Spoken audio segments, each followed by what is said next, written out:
Hi, Matt Wheeler. I'm so excited to see you today and your socks. Let's see. All right. So my socks for today are Oh, those are fun. they're carrots. I see that.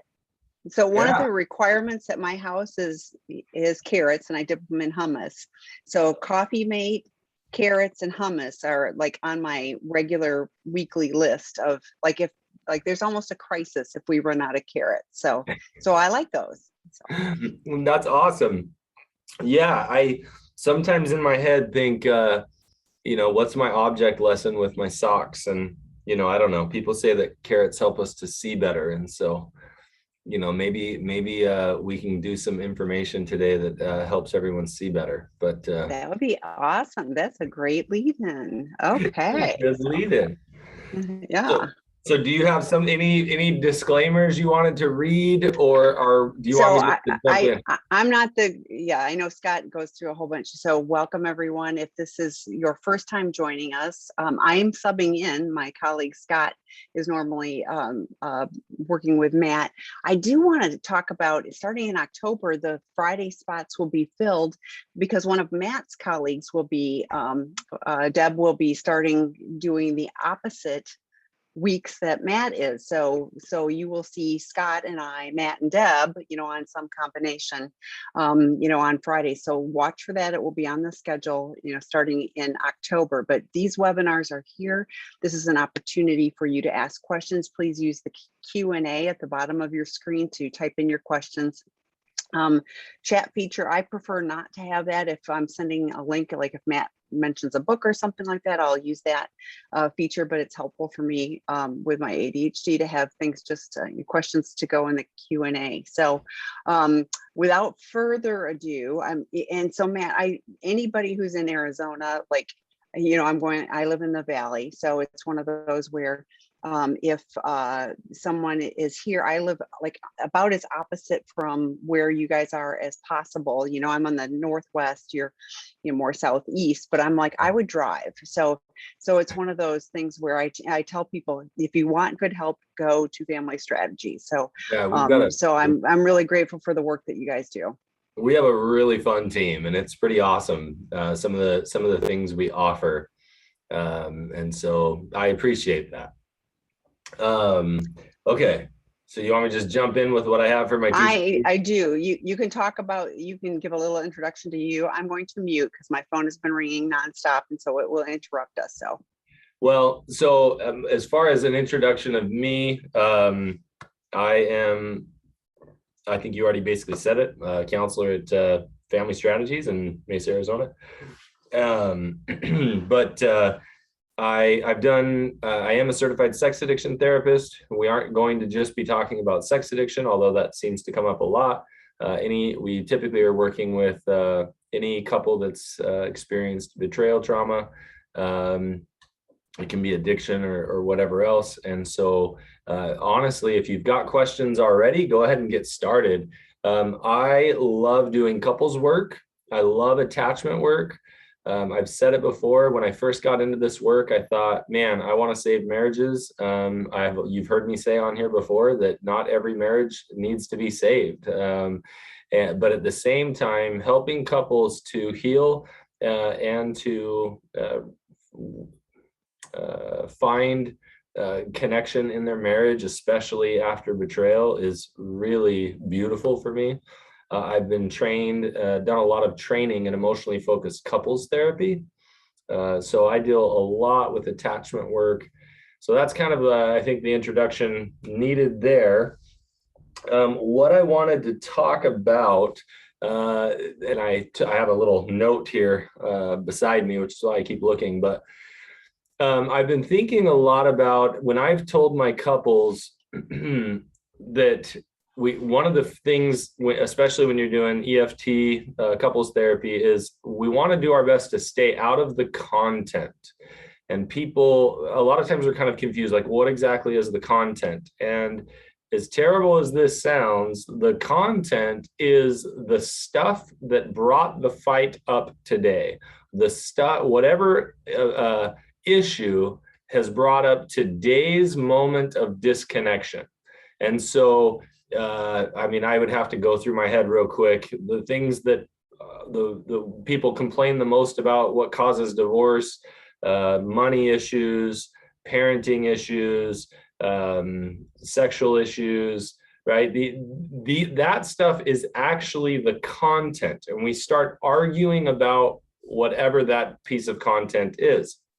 So I teach people, get into the emotion, get into the underlying feelings. Now, when you're working with somebody who experiences addiction, a lot of times that's really difficult. They don't know how to experience emotion. They don't know. I often ask people, how do they feel? And then they tell me their thought.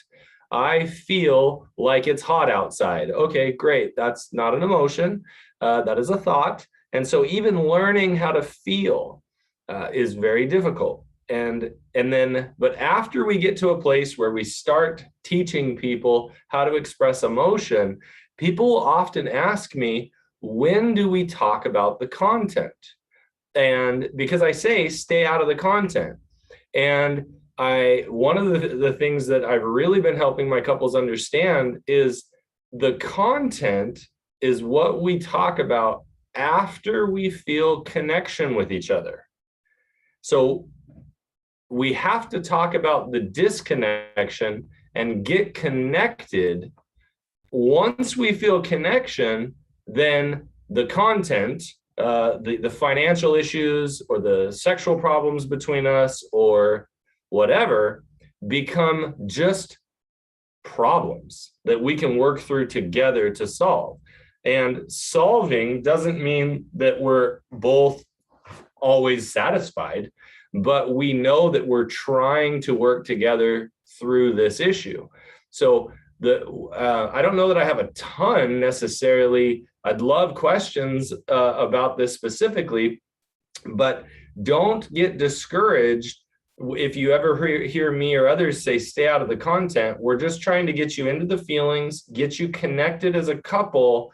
And then once we feel the closeness and the connection, we can tackle the problems. And maybe we don't tackle it right now. In fact, some couples, I was talking to one couple the other day where I said, you may have financial struggles as far as communication with each other the rest of your lives, disagreements on how you feel finances should be spent or invested or whatever. That may be an issue you never get rid of in your relationship. But if you can get connected and understand each other, you'll figure out how to come to some arrangement that sometimes works for one and then works for the other one. Like if we have connection, we can battle any problem, even if it's a constant battle that we're working through together. So Tammy, what do you got? Well, I was thinking, and on the list, family, because I had somebody that reached out that was talking about, quite frankly, it was his family and it was, a fairly toxic situation. And she was feeling like he was picking the family. So I added that to the list of things that are high problems with the couples. Sure. But so like that was really helpful to think about, like the problem, like the issue the content may never be completely resolved, but you're going to figure out how to navigate that, but you have to connect emotionally. So let's go back to, if you've got a couple and one of them is talking, I'm thinking, and the other is talking emotions, like, or the emotions are just, diametrically opposed. Like how do you even get to a place of connection? I mean, because otherwise it feels like you'd be fighting over the emotions. You know what I mean? Like now Right. You've changed the content to the emotional reactions. Yeah. And when I teach people about empathy, one of the mistakes that we make is we start to think that in order to have empathy and compassion, I have to agree with the other person's emotions. And having connection is more about understanding the other person.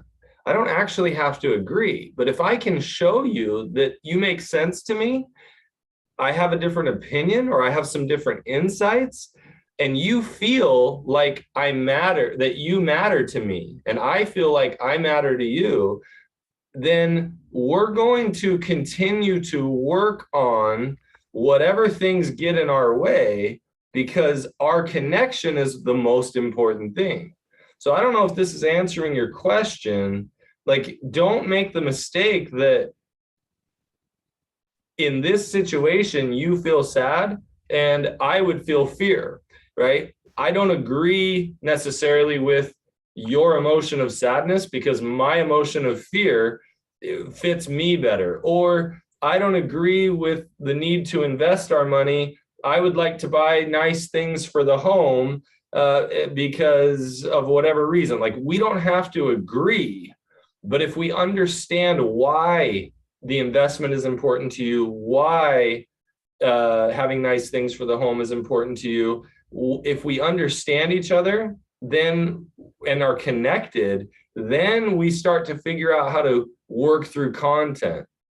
Emotions becoming the problem or becoming the issue would be us if we're fighting about the emotion. I'm not understanding you, I'm just telling you you shouldn't feel that way, right? Which, again, I would never say that. I can say to somebody, I don't understand why you feel that way. Can you teach me more? Help me understand why when this happens, these emotions come up for you. But in that, I'm in the discovery process and trying to connect with you. Even the act of me doing that is connecting with you.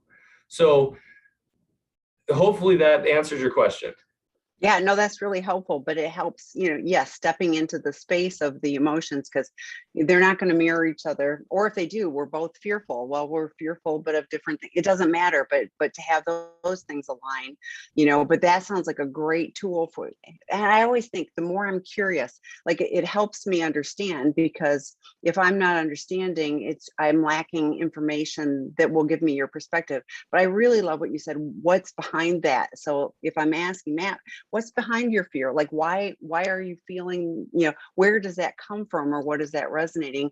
Then I'm looking at what the layers are that, that it's really poking, and which is, I mean, it's really easy to tap into the old stuff, and go, oh yeah, that's an old fear from, when I was 8, but, Right. and I'm having that reaction. So therefore I'm fearful. And now I can't, I mean, so, it just kind of spirals out of that, but, to slow down and let me think about that. Where is that coming from with me? Like it can be really an invitation to step into a very different space, and then maybe the content doesn't matter as much. It's like at some point, like those things become less of an issue just because we're connected on such a different level. Well, and sometimes the content matters a lot, but Yeah. if we feel connected, then we feel understood, and maybe we have to grieve the content, Yeah. right? Like, meaning I might have to grieve that I can't save as much money as I was hoping and live more frugally than you, who wants some nice furniture for the house that I don't agree with. And I have to grieve that, or you have to grieve some of the furniture you want. You're like, it's like, it may seem like a silly example, but this is the type of stuff that is coming up for couples, whether there's betrayal trauma or not. Like, these content issues are what get in the way of everyday life. Well, and I'm thinking, so we buy a couch and it's not as nice as I wanted, but we spent money that you didn't want. And now the couch is a constant reminder of, we didn't either one get what we want. So understanding that this is the compromise, grieving what we may have wanted, but this is the compromise. And gosh, we have a new couch that's, that's more comfortable than the ratty thing we threw away, So. Right. And it's tough because someone might think a couch is trivial, but you might have one spouse who thinks, if they, for instance, wanted children, and so one spouse says, I've always wanted 5 kids, and the other one says, I only want 2. And so what do? I mean, if we compromise and get 3, which it might seem weird to compromise on children, well, the truth is one has more than they wanted originally, and one is grieving the loss of 2 that they wanted to have. Like, it's this weird space where I actually don't love the word compromise when it comes to like relationships, because like it feels like, you know what, I'll get what I want, you get what you want. And that's not really how things work. Like, the truth is, I guess in that sense, we're constantly making compromises. We're constantly grieving or letting go of the things that we wanted and needing to accept that perhaps the connection with my partner is more important than that thing I wanted. So it's, I think sometimes I used to think, oh, well, let's just come up with a compromise. Well, it's not that easy emotionally. So I don't know if I went off on a tangent there, but no, well, if it was a good tangent. So, so somebody asked, I've mentioned to my spouse that what was said or the situation makes me feel sad, but my spouse comes back lacking empathy, and then replied, so sorry that you are feeling sad. I cannot do anything about that. You are responsible for you if you are sad. That's your problem. Not a good way to even try to feel connected. What do you suggest? I'm trying to share at the feelings, emotion, but it's not being received. Feels like backfiring on me. No resolution. Yeah, that is actually a really good scenario. Now, I'm going to break down some of the possibilities of what could be happening for let's just say in this situation, the lack of empathetic spouse, right? So if you're saying to your spouse, this makes me sad, there's a concept early in recovery that is taught to each individual, whether you're a betrayed partner or somebody struggling with addiction. And that concept is we have to own, I've heard it say, our side of the street, right? We have to own our emotions. We have to own our side of the street. We have to own our triggers, right? That we can't let other people be responsible for our stuff. Now, this is a concept that I think I would make the judgment, and I could be wrong here, but my judgment is people struggling with addiction, this is a newer concept for them that has actually been quite freeing because and I think it can be very freeing for a betrayed partner too, but it can be quite freeing because it's them going, wait a second, I don't have to manage everybody else. Lots of times addiction is picked up because they've had to manage other people's emotions. They didn't manage themselves properly. They learn to manage their selves in an unhealthy way, such as through addiction. And so they pick up on this concept and it's very freeing, but they don't realize, and I would say, honestly, most of them don't realize how much they weaponize that because they're trying to say, I can't be responsible for your sadness. Now, you are correct. You need more empathy. And if they were able to verbalize it or able to stay in that space, it would be important for them to say, oh, I see why I might have brought upon your sadness or why this situation might have made you sad, or I can't tell. I don't know why this made you sad. Tell me more, right? Which would obviously feel amazing to you compared to the response you're getting. It could be, that a lack of empathy is coming because their shame is coming up, whether that's internal shame or external shame, which I think I talked about last webinar. But and if that's the case, they're feeling shame. What if I think you're saying, what do I suggest you do in that situation? I would probably say, I would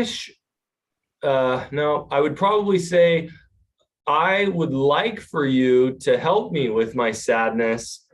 I realize that you recognize it is my problem, and you're right, it is my problem. Can you help comfort me? Right? And so if you own it, yes, the sadness is mine. It's my emotion. Can you comfort me? Can you connect with me? And then, in my head, I'm thinking, and then maybe we can work on the content once we get connected, right? Maybe not, because my spouse may have so much shame that I just have to accept that their comfort is all that they can give right now. And I may need to tell them exactly what I think I might need. I might say, you know what, I'm feeling sad. I realize that it's my emotion, and I'm wondering if you could just sit with me.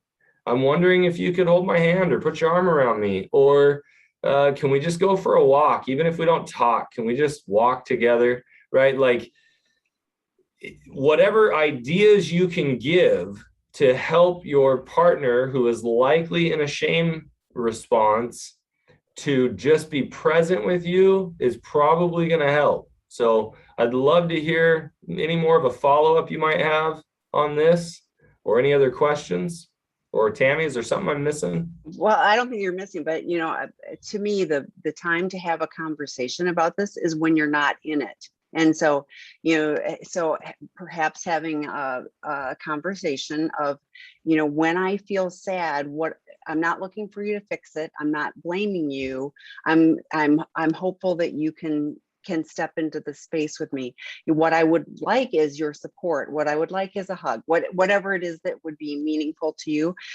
It can also be helpful, if you can perhaps say, can you think of a time when you were sad? And maybe when I say I'm sad, you can think of your time when you're sad, because then you'll have a feeling of how I feel, so that they have the ability to put themselves in the, kind of in your shoes of like, oh yeah, that made me sad. Now I'm thinking of that. So now I can understand where you're at. But I agree that, it gets weaponized and things, but I do think that there's an opportunity to go, I'm not looking for you to fix it.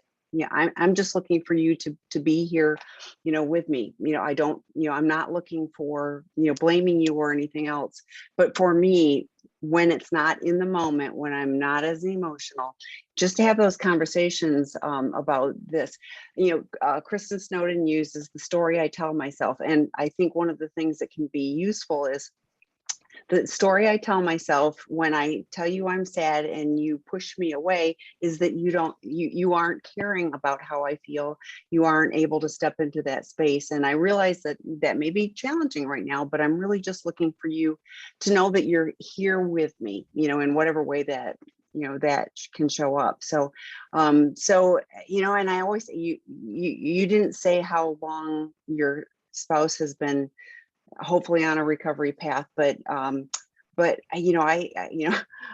think we start out, like pre-kindergarten on all of this stuff, and empathy is like, at least high school, if not college level. So like it takes a lot of work and practice. Now, if this is a pattern, like Matt was saying, that has gotten, oh yeah, I don't have to be responsible for anybody but myself, and that's really isolating, even in recovery. I was at my 12-step meeting last night, and we talked about, specifically, we were talking about community, and we were all sharing, how we didn't really get stuff until we connected with others. So, I suspect if your spouse is talking to somebody in 12-step, and I bet they can empathize because they have, a similar, acting out guilt. I mean, like this crazy stuff we do in addiction.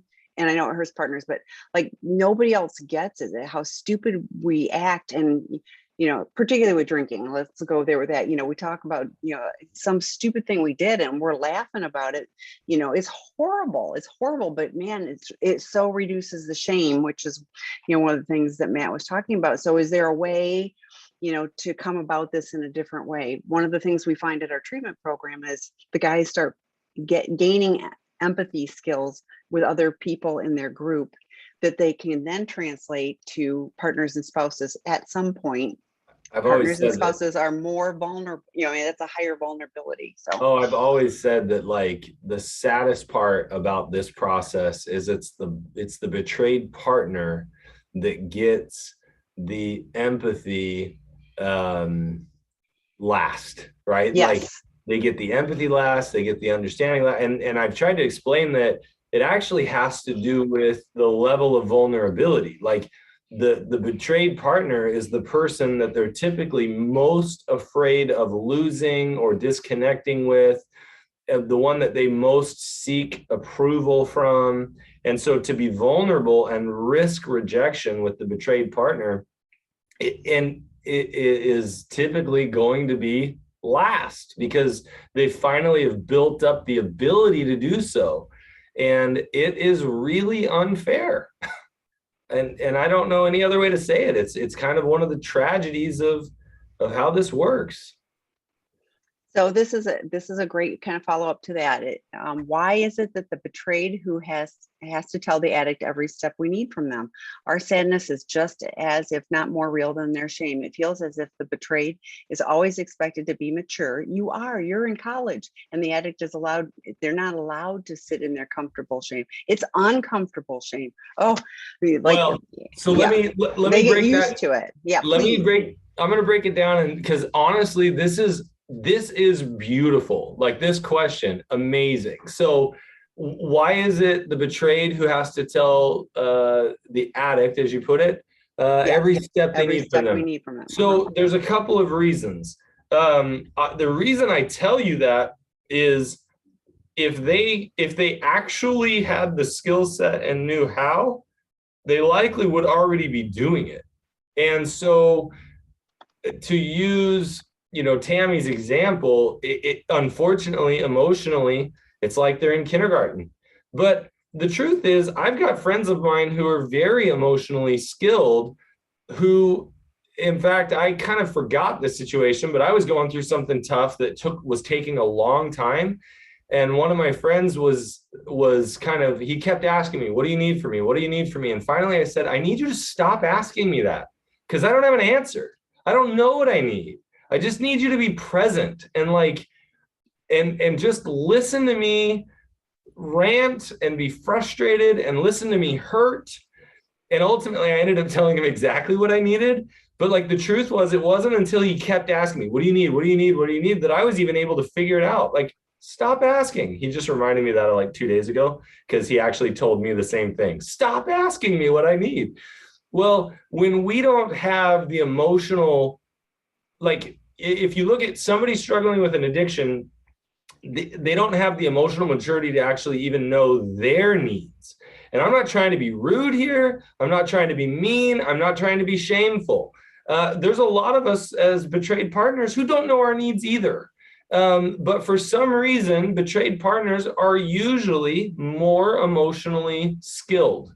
And so when we say, tell them what you need, I was actually suggesting that in the example provided before, if you share your sadness and they have that response, then try telling them what you need. If even better, if you can tell them at the get-go, hey, I'm feeling sad. I was wondering if you could sit with me. I wonder if you could, go for a walk with me, whatever. Anytime you actually know what your need is, you're far more likely to get it met by expressing it. There's this, oh gosh, I'm going to use a term, and again, don't mean any shame by it. I think sometimes there's this fantasy that if somebody can meet our needs without us ever having to tell them, that it means more, that it's more heartfelt. And that, I think, is kind of a unhealthy fantasy, right? My buddy Troy, a long time ago, created a video that I loved, where he basically showed somebody going into a ice cream shop saying, hey, I want you to make me ice cream. And it's like, well, what kind do you want? Well, if you really cared about me, you'd know, right? And the idea is, the reality is we all have different flavors and we all have different preferences, and it depends on what's going on for us in that moment, what we might enjoy the most. And so us expressing our needs is actually really healthy and really liberating. But what I hear in this question is frustration, it's anger, it's hurt, because I'm working with someone who's emotionally immature and isn't showing up for me. And so you're saying, isn't my sadness as the betrayed partner just as painful or deep, or maybe even more so than their shame? Sure. Yeah. I don't disagree with that at all. The problem is shame is completely like debilitating. It shuts a person down and doesn't allow them to even be empathetic. Right. And so at a minimum, I could ask this person to try and show up for me. And even if they're in their shame, by holding my hand or going for a walk, maybe their shame will reduce, and then they can start showing up for me more emotionally. So you are not wrong for having all of that frustration and emotion, and it is unjust. But unfortunately, this is part of the progress of healing. And this is what we see in relationships over and over. And if you want to be mad about it, be mad. I don't blame you. I don't know that expressing that anger to your partner, if it works, go for it. Oftentimes it's like, oh, great, more shame. I no matter what I share, just shame. And sadly, early in recovery, especially, it is a constant ball of shame, and you want to just shake them. And that was the kind way of saying it. Yeah. And it isn't fair. It is so not fair. Addiction isn't fair to the betrayed partners. It isn't fair to the addict. I mean, nobody grew up wanting to be an addict. Nobody got married, and not even saying you're married, but let's say you are, but you didn't say I do going, and then in year whatever, I'm going to be dealing, with sex addiction and porn addiction and intimacy disorders. And, he's not going to know how to connect to me. I mean, like, nobody plans on that stuff. So, so it really is challenging, but yeah, I mean, to me, you're just emotionally so much more grown up. So yeah, it does feel like you have to be the adult, but it isn't that you have to parent him. He has to learn one step at a time, to do things differently. So, and I think it's fair to hold boundaries for you. I think it's great to ask for what you need. And here's another thing I learned is, even though this isn't fair, it works really well. So I was like, this doesn't cost me. So, we have a dishwasher. It's great. Most of the time I unload it. If my husband does, I say thank you. If I do it, he doesn't say thank you. It doesn't matter, because I was like, I shouldn't have to say thank you for him doing, and I went, it costs me almost nothing. It's positive reinforcement.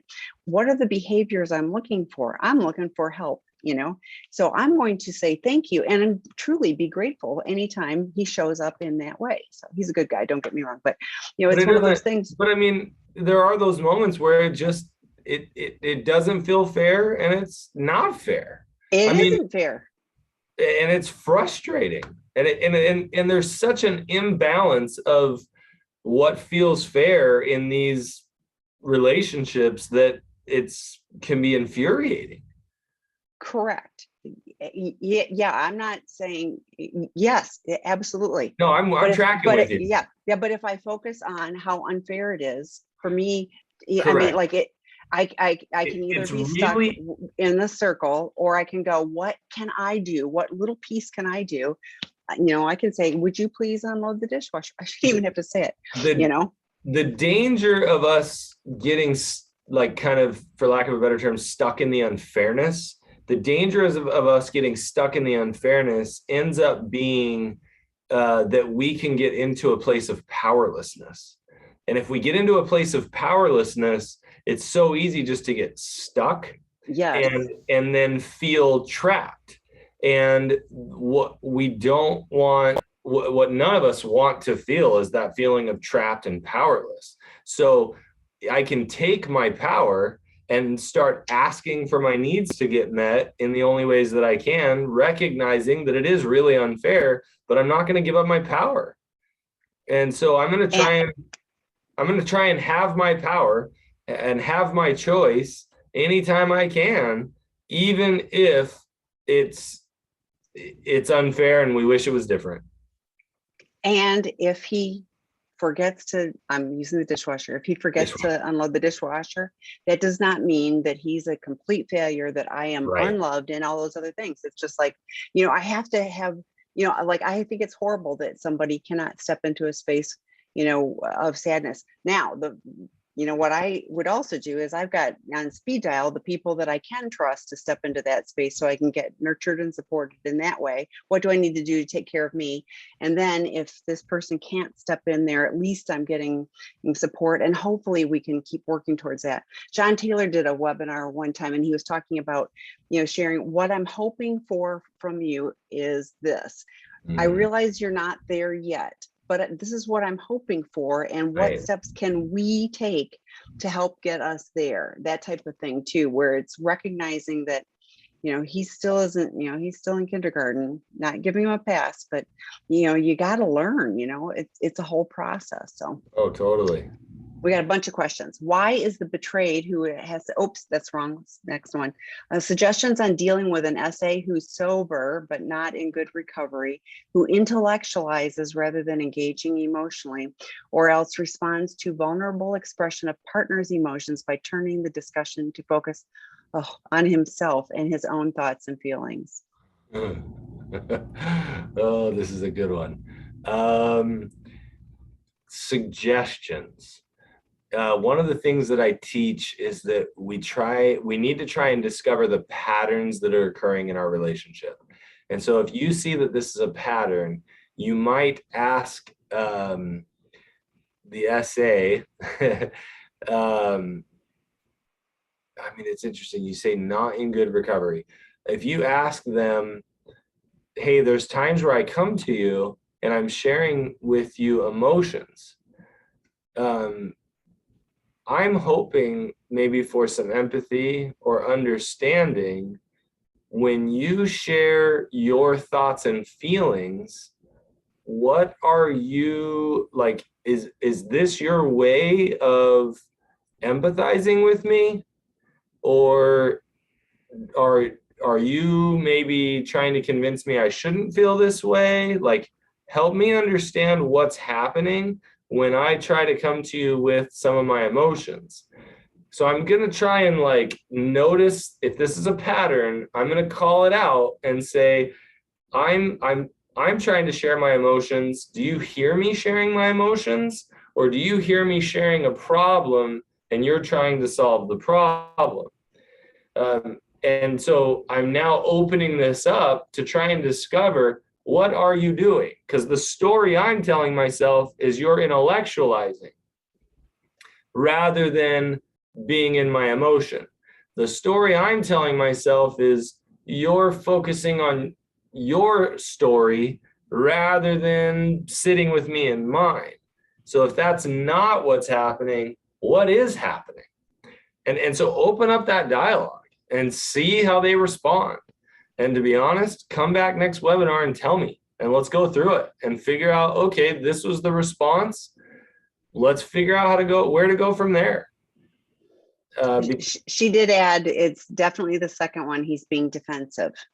Okay, so then what you do in that situation is that you will, you're going to kind of ask and say, so if it feels like defensiveness to me, help me understand why me sharing my emotions is making you feel defensive, right? You're going to want to try and get to the root of, well, when you share your emotions, you're telling me that I'm worthless, right? So help me. Why is it that when I tell you I'm sad, that you hear me telling you you're worthless? That would be an example of external shame on his part that he needs to own. I don't know that you want to tell him that way, because that usually doesn't help. I'm just making sure that's clear. But I would go there and say, how come that brings up defensiveness? I'm actually being vulnerable. I'm actually saying I need you. Why would you be getting defensive if I'm saying I need you?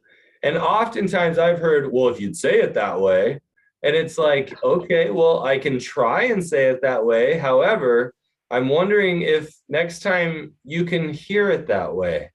And let's see if we can figure this out together.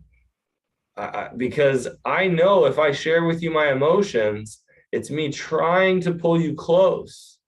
So just kind of reframing how that cycle is working, and expressing that to him directly. I was also thinking, there are moments when imago can be helpful, and imago is like repeating. So, Matt, what I heard you say is, and I would say it, and I might even say it in my own words, and Matt could go, yeah, that's not exactly what I meant. I really meant this, right? So that we get the clarification of what it is. But it's also like, I have to concentrate on what Matt's saying rather than, rather than having my, oh, thank you. I was gonna say, you're getting blurry and it's not my eyes. That's better. Okay. So yeah, sunlight. But it's one of those where if I am repeating back to you, then I'm getting clarification and I'm focusing on what you're saying, not on my rebuttal, which is what this kind of feels like, is like, I'm Oh going to shift yeah. One of the this way. biggest mistakes we make in having a conversation is we're thinking about what we're going to say next Yeah. rather than just listening to what the person's saying. And that takes a lot of practice for any of us to learn how to do. I remember when I really learned how to do that was actually in my training to become a therapist. And I didn't understand that if I'm thinking what I want to say next, I can't hear the other person. That's where our defensiveness comes up as well, because I've already created a judgment of what you're saying, and I'm already ready to defend or attack, right?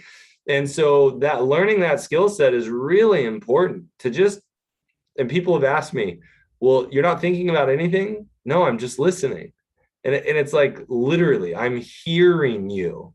And that's a skill. That's a skill that's really hard for people to learn, but it's totally doable. Well, and I think if you're paying that much attention, you're also looking at an expression. You're seeing, if somebody's sad, you're gonna start seeing those emotional cues of of how they're really, of what's really happening, with them. So but it is one of those, I mean, there's so many. The story I'm telling myself, what I hear you say is, like Right. those type of things, and it really takes you're not listening to me, you're not, like that finger Right. pointing stuff away. If we're, I'm what I'm hearing is this, is that right? Well, mostly right, but oh, it's more complicated than that. Okay, tell me more, being curious. And yes, unfortunately, it's going to feel like the partners go, oh, I got more to do. It is unfortunately teaching mode, but it's also like, I would hope it would feel empowering as I'm going to take this step to work on getting my needs met, because I'm tired of feeling like a victim of the addict and the addiction and everything else that's, not, that I want to say is crappy. I'm just going to use that word. So, so so the next question, I'm the betrayed wife. We are 1.5 years out and he still can't see how he is exactly where he was last year as far as emotional maturity. Instant defensiveness, anger, and blaming in all conversations. Yet he tells me he is not acting out and is in recovery. I feel I should be able to have conversations with my husband where his shame is not constantly showing up. What am I missing? And she adds, we have been married for 30 years. Okay. So this might sting just a little bit. And what I found interesting is I want to validate you that you are in a relationship and giving it what you have to make it work, and that you're trying to pull him close, because I hear you saying, I want to be connected, but for some reason I'm getting defensiveness, anger, and blaming in all of our conversations. What's interesting is the way you said that, and I realize you're just typing here and sending in a question. He still can't see that he is exactly where he was last year. So what might sting a little bit is that's your judgment. His shame and defensiveness and anger and blaming might be coming up because he feels like he's actually made a lot of progress in the last year and a half. Now, he hears you saying he's exactly where he's at, if he's hearing you even say that. I don't know if you're saying it to him or not. I'm just reading the question, right?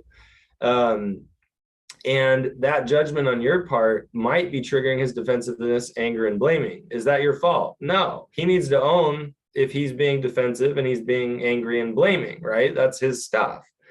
However, I'd be curious. I don't know if you're missing anything, because you might be dead on. You might be exactly right. Excuse me. But it's not necessarily about being right. I would actually see if you could approach him and say, hey, I'm struggling and I'm trying to understand. I'm trying to have these conversations and get close to you. And I'm wondering what feels like defensiveness, anger, and blame is what comes up in our conversations. And I'm wondering if it's not defensiveness, anger, and blame to you, what is it? Like when I reached to you, when I came to you the other night and said I was feeling lonely and you got upset, help me understand why. that made you angry. And then you told me that I wasn't, I wasn't letting you know that I wanted to spend time with you. And I'm now telling you it's your fault that I'm lonely, right? Like whatever it is he comes back with, I would lean into the defensiveness, the anger, and the blame, and then ask him, like, if that is that what's happening? Because that's what it looks like to me. And then listen, see what he has to say. It totally could be. And then I would ask questions like, why? Why do you feel like you need to be defensive with me? Why do you feel like you need to be angry or blame me, or come up with maybe an excuse? If that's what's happening, what's going on here? That's the approach that I would probably take. And keep in mind, you may still get the same response. And I would probably ask the same question. Hey, this is an example where it feels to me like you're defensive after I'm asking you about defensiveness. Why are you feeling defensive? I'm trying to get close. Help me know what's happening. And you just kind of drill into that a little bit and see what happens. Like I said, bring it back here and let's talk about it. And tell me, did I misconstrue your question? Yeah, let me know your thoughts on that. Tammy, what do you think? I was thinking, actually what I was thinking was Troy loves abandonment wounds, and, like the attachment wounds. Mine is always abandonment that comes up. Isn't that interesting? So I talk about Troy loves abandonment wounds. There's a whole bunch of them. So that's the one that pokes me. I'm going to tell him he owns the abandonment wound now. He knows, like that. When we do the webinars, I always talk about it. Yeah, and then my abandonment wound. But having the label for that. But I'm wondering if him starting with the Finding Peace workbook, Troy has a webinar every month, and he does a men's group every Friday, and they're talking about those things, being able to identify, like, oh, when my partner comes up to me and starts doing this, it's poking some wound, but having the ability to voice that in an adult voice and go, right. Oh, wait, it's the judge is showing up. You're never good enough. Right. I mean, that's a really. Oh, Troy did his book is phenomenal. And he does great work around this. The only thing I ever worry in a situation like with what you said, Tammy, you're giving all these examples of things that this, I don't know if this partner who struggles with addiction could go do. And the tough part is that a betrayed partner could easily grab onto that and be like, okay, I want you to go to Troy's webinar, and I want you to watch. Like if the betrayed partner, if the partner struggling with addiction is listening, absolutely. Everything Tammy said is phenomenal.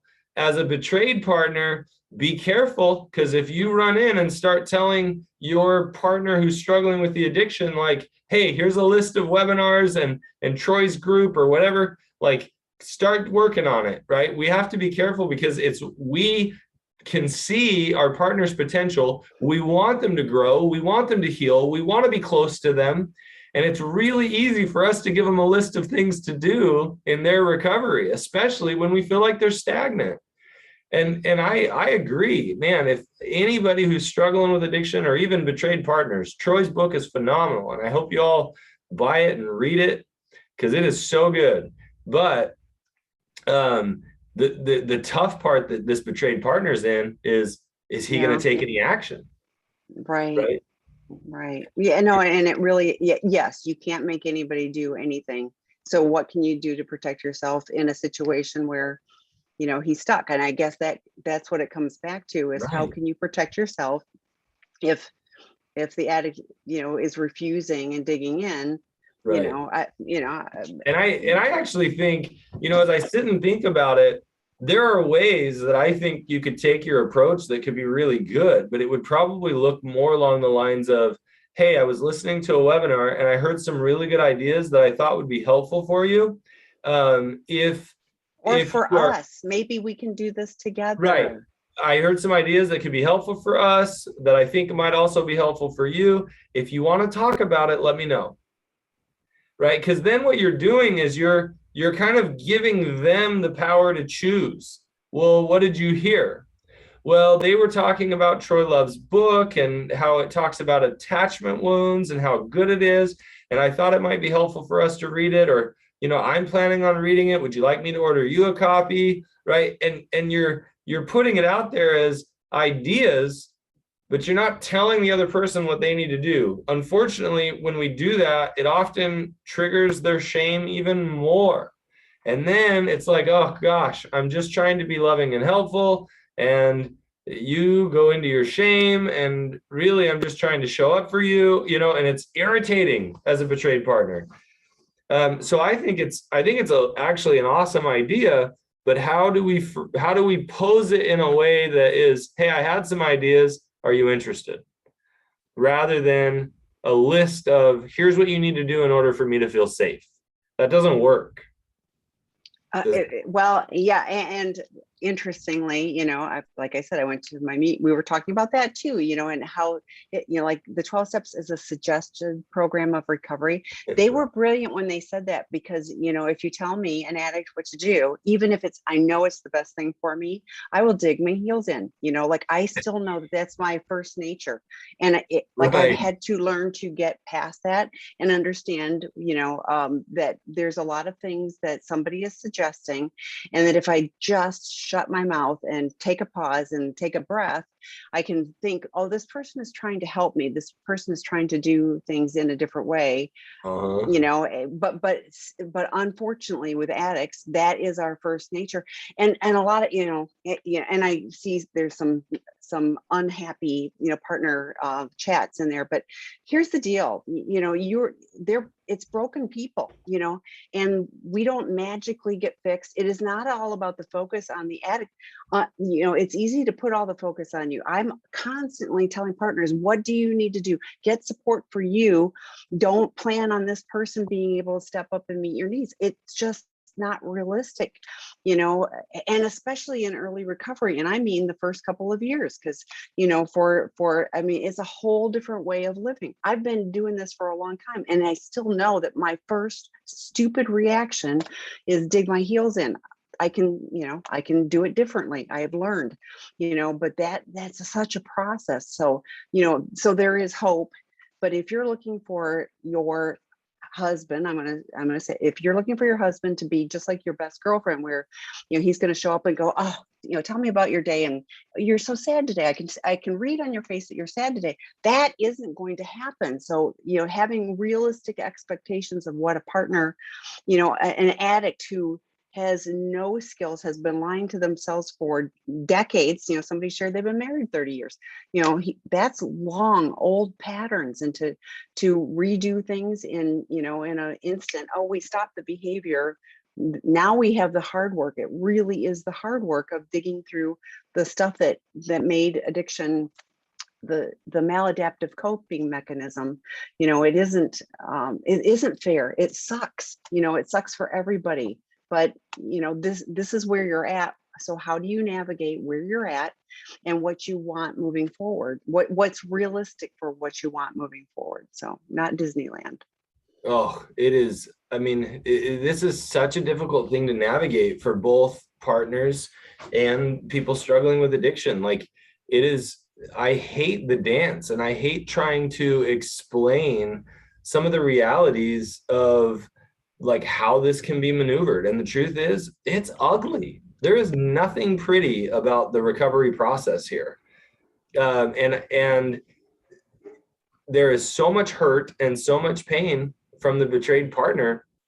And I've said it before, I think it is such an injustice of how much a betrayed partner has to go through and how long it takes for their addicted partner to finally show up.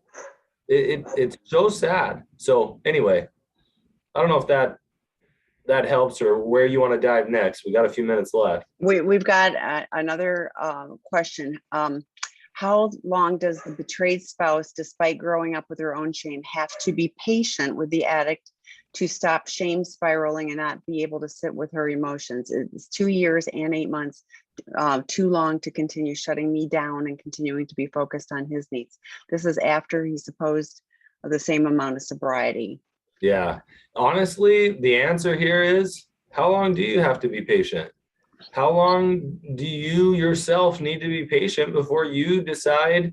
And this is why in the beginning of this webinar, I said I used to think I wanted to save every marriage. Like, and the truth is, some of them, I don't blame a betrayed partner if they say, you know what, I've given it everything I have, and I'm good now to say I'm out. Of course, I love seeing couples that are able to make this work and find the healing. And I see a lot of couples who do, but I see couples who don't. And so I would never tell you how long you need to be patient. There are times where I've had frustrated partners who are struggling with the addiction tell me, like, I've had guys and ladies and men do some really good work, and they were the one that betrayed their spouse, and they're like, I'm really frustrated, my spouse isn't getting it, and that happens.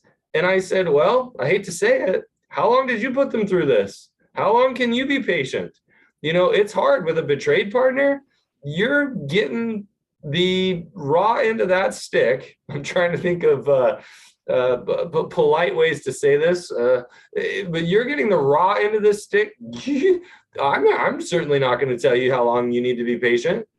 How about when you're done? And when you can peacefully say, you know what, I've done everything I can move on knowing I did what I needed to do, then don't be patient anymore and move forward in your life if that's what you need. But it would be super unhealthy, I think, for me to give you any sort of a timeline. I don't know your situation or your needs. What I encourage people to do is often, are you leaving the relationship out of anger, or are you peacefully realizing you've done all you could and you're ready to move on and you are actually at peace? Then it's probably time. So if it's a reactionary decision to end the relationship, if it's out of spite, if it's trying to teach them a lesson, then it's probably you're not ready. If you feel peace in your heart and you've done everything you know how to do and you're ready to move on and you can look back and go, hey, I gave it what I needed to give, then it sounds like your patience is done. And that's okay. I honor that.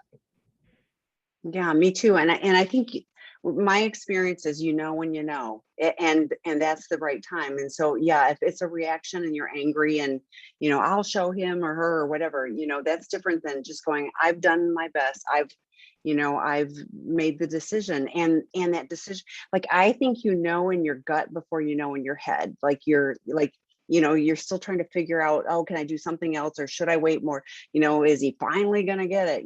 So, but I think your gut knows, it knows first that this is, that this person is not going to be able to show up for you in a meaningful way, that you can have a real relationship and a real partner. Now, I always do say, has the person gotten the highest level of care? I mean, what are they doing now? If they're choosing to, oh yeah, I'm seeing my therapist once in a while and they're really not actively involved, that's very different than somebody who's really trying. Right. And Do they have doing do all they have a that. lackadaisical recovery plan? Like, Yeah. if they're just kind of lackadaisical about it, well, I hate to say it, like, that may not work. And as a partner, I may get to a point where I'm like, I'm sorry, I'm ready to move on. And unless you have an idea of what you think you could do differently, I might be out. And I'm not saying that as a threat. I'm saying that that's genuinely where I'm at. And if you're interested in the relationship moving forward, then I'd like to see what you have to offer.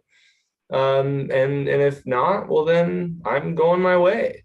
But when we can do that, not from a place of threat, or from a place of like, I'm trying to coerce you into making change, that's an okay thing to say. If we're telling the other person like a threat because we want to see them take action, that doesn't work.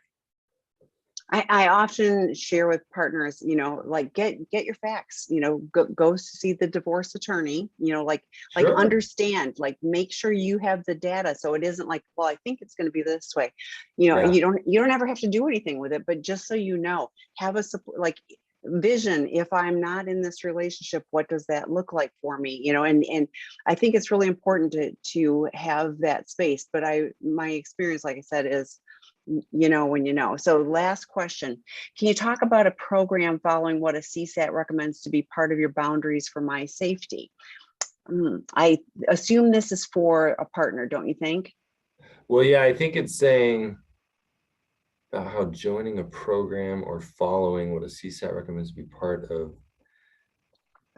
I will say so I think what the question is asking, and I'm worried that we're actually running out of time. There's some other comments in the chat that, to be honest with you, come back next time. Yeah. Ask all of and vent all. Put them in the Q&A, please. Yeah. Yeah. The chats are hard to. Yeah. All of that frustration that's coming out in the chat, bring it next session. Let's talk about it. You are very valid in all of that. And I think, and I could be wrong here, I'm going to make a big judgment here, that this question is also kind of along that same line, which is because what you heard me say earlier was something along the lines of, I can't give them a big old list of here's everything I need to do that you need to do to make me feel safe, right? And what I'm saying when I say that is the reality of it is, like, if I can give suggestions, I can give ideas, but I'm not going to know until this person tries something whether it actually brings me safety or not. I've given people suggestions on things that I need them to do, and then I'm able to go, you know what? I thought that would help, and it didn't. In fact, I think it made it worse, right? For whatever reason. And so rather than telling the other person, here's a list of things, what I end up doing is I have some ideas of what would help. I'd be interested in to see from your perspective what you think would help as well. Can we talk about recovery together and a recovery plan together? What do you need from me as a betrayed partner to feel safer in our conversations or in our lives or whatever? Like, because the truth is we should be working together on figuring out how to provide safety for each other. And so it's tough. There's some great books out there written specifically for sexual addiction. And, like, honestly, right in this moment, my mind is drawing a blank. I can see a cover in my mind. Vicki Tidwell Palmer did a really good boundaries book. So That's yeah, and she actually had an article on We Tonglen, which is a partner, a support group. So, right. And I just read the blog on that, and I thought, well done. So really helpful about what boundaries are and aren't. Yep. So that's the author I was thinking of, Vicki Tidwell Palmer. And so I don't know that that's a program, but that's a book that I think is really helpful with the sexual addiction realm. And so hopefully that helps. Well, and also the boundaries for an addict are what's in their 3-circle plan. What do they need to create in order to not go into the inner circle? What's in their outer circle? What do they need to have for boundaries for themselves? What do they need to be doing? So I love having a conversation. I mean, really, that's what it is all about, and navigating it, and and having the flexibility, not so that you're getting pushed around or manipulated, but like, let's try this, and then let's have a discussion, and you will come back and revisit and see how it's working. And a partner who's been traumatized, and which is what happens in these situations, will often put out, here's all the things I need you to do, in an attempt to create safety, and I don't blame them, but it's just it doesn't work when the person who struggles with the addiction is using it as either, okay, let me do this checklist, and then they can put it back on them. Well, here, I did everything you asked me to do. I don't understand why you're still upset. Okay, that's not recovery, right? And so there's a lot that needs to happen there for safety to occur in the relationship. More than happy to talk about that more as we go on. Right. And for a lot of people, they're at the place where working with a qualified professional to help navigate that, it really will make a world of difference, And so just having somebody that can be guiding for their particular situation. We do have the Couples Healing from Betrayal workshop that will start again in October on seekingintegrity.com. So, please consider that if that's something that you would be yeah, this is supposed to be, it is prodependence. So this is not codependence. We did not use codependent language. I'm so sorry that you're so upset, because clearly this is prodependence, but prodependence is how do I take care of me I while can caring about others too. I can appreciate the pain that's going on there in Yeah, the chat, yeah. honestly. And Yeah, I'm sad because I'm like, I can tell this but person is but upset. bring it back. Let's hit it. Let's go through this together. Yeah, And I'm more than happy to validate and try and work through some of the nuances here. I can yeah, appreciate why it feels the way that it feels for this person. yeah, It's a tough thing to navigate there. yeah, yeah. So, but Okay. hey, thanks for showing up, everyone. Thank Thank you. Yeah, you. yeah. Tammy, We'll be well, back, and we've got all the drop-in groups for both men and women and betrayed partners. So yeah, all right. take care. See you soon. Bye-bye.